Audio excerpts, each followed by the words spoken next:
সে আমাদের ব্যালকনিতে দেখো এই গাছে কি সুন্দর ফুল ফুটেছে। এই গাছটাতেও ফুল ফুটেছে আর কুড়ি ধরেছে। আর সব থেকে অবাক করা বিষয় দেখবে, এখান থেকে গোড়াটা উঠে গেছে এবং চলে গেছে এই সাইডে গাছটা। তার মধ্যে দেখো কি সুন্দর দুটো ফুল ধরেছে, এই একটা আর এই একটা। আজকে ভাবছি এগুলো দিয়েই বড়া খাবো। কয়েকটা পাতা তুলে নিই।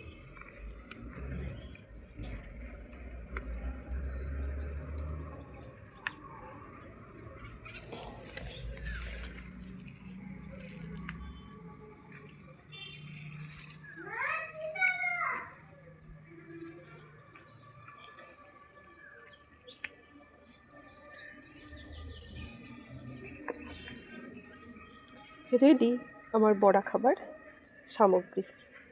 রান্নাঘরে আমার হাতে ফুল আর এই দেখো বড়া।